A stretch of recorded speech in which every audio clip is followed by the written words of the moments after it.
Hi guys! If you're looking for a really good banana and chocolate chip muffin recipe, then you have clicked on the right video. This muffin recipe makes really moist banana muffins full of chocolate chips, which doesn't sink to the bottom because of a tip, and it is delicious. It's a recipe that you would want to make again and again, and I'll show you how you can make them perfect each and every time. So let's get started.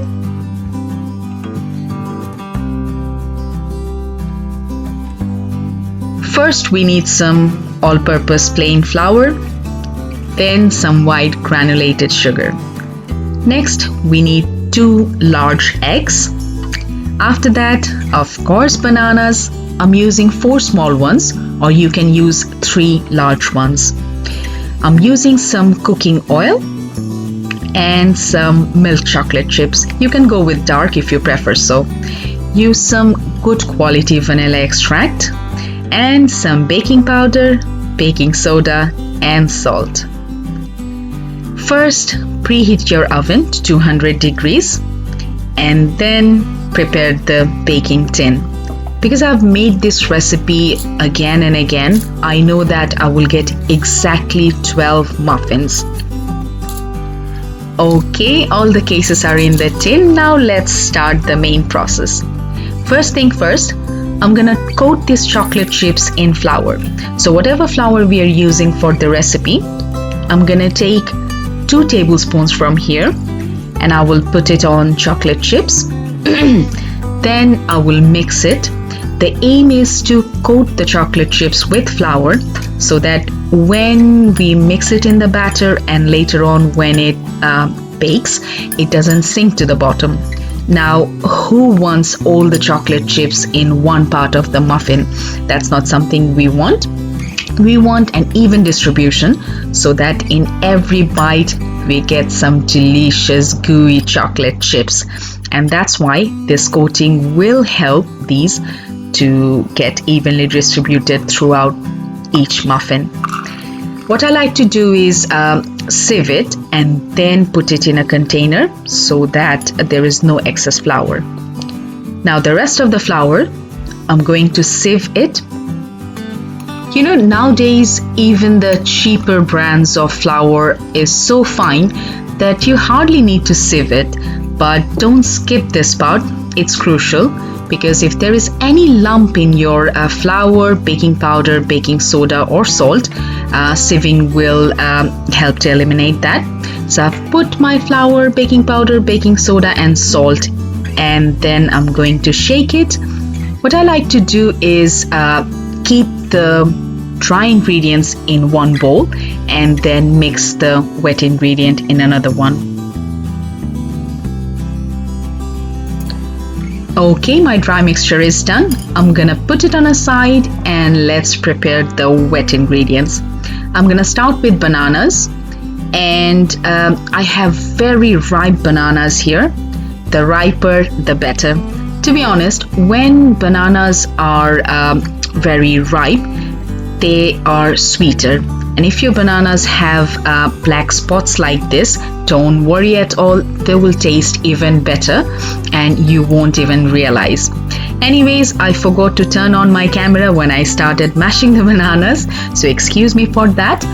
But you need to mash it with a fork. Don't use a blender for this silly job. And when mashing is done, it looks something like this. Now I'm gonna transfer it to another bowl because I'm going to put rest of the wet ingredients here. So all bananas goes in, and now I'm going to add oil here. You can go with eggs first and then oil, it doesn't matter. I'm just using oil first and then I'm gonna add eggs. So I'm using a whisk here to mix banana and oil in the bowl.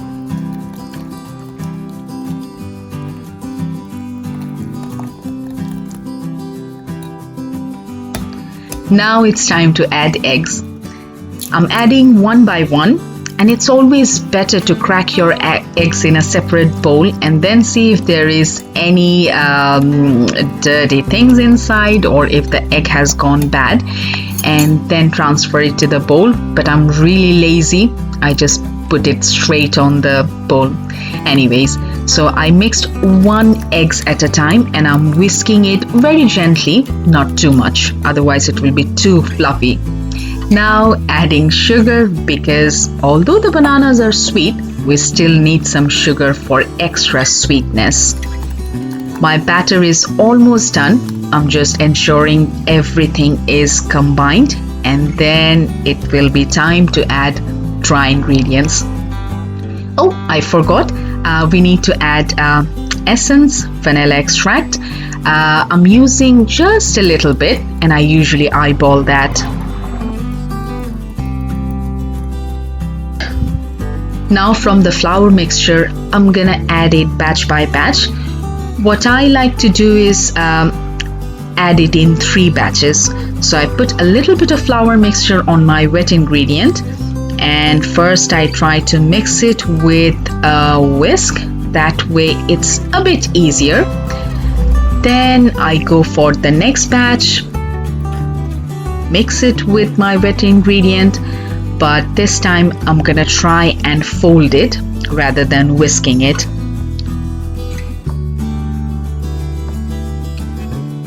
And now finally the last batch. After you have put the last batch, try to fold it gently and do not overmix. If you overmix, it's gonna be too dry and tough, so just mix it until it's just combined. We are not done yet. You remember we kept the chocolate aside? Now we are gonna put it inside, and this time just a gentle mixture just to incorporate it in the batter, and that's all. Please do not overmix. I'm saying that again and again because that will ruin your the texture of your muffins.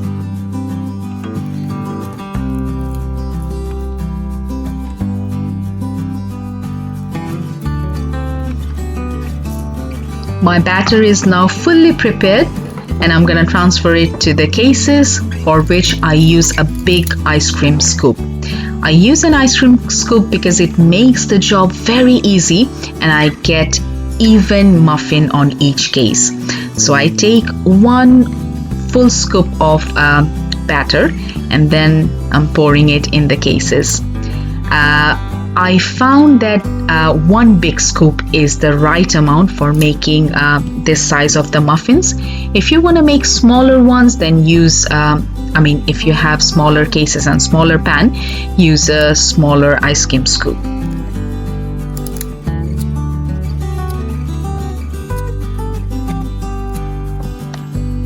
Muffins are all ready to go in the oven, and we're gonna bake them in preheated oven for 12 to 15 minutes, which greatly varies from oven to oven. Muffins are done and they look something like this. I love the cracks on the top of the muffins, and that's the beauty of beautiful muffins. Anyways, I'm using a toothpick to check if they are done, and it's perfect.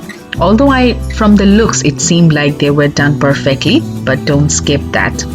Anyways, let them cool down in the pan for something around 5 minutes, and then transfer them to a cooling rack to completely cool them. And then you have to wait a little bit so that it cools down and you can enjoy them. And if you can't wait that long, just burn your tongue and eat them. Okay, now I'm gonna take 1 muffin in a plate and I'll show you how the inside looks like. That's all about sharing a recipe, isn't it? To see how the final product looks. So I hope you can see that chocolate chips are evenly distributed throughout the muffin, and they taste so good. Try this recipe at home. It's a no-fail one, and it's a really good recipe. Let me know in the comment section if you have tried this and if you succeeded making them. And thank you for watching this video. Take care. Don't forget to subscribe. Bye bye.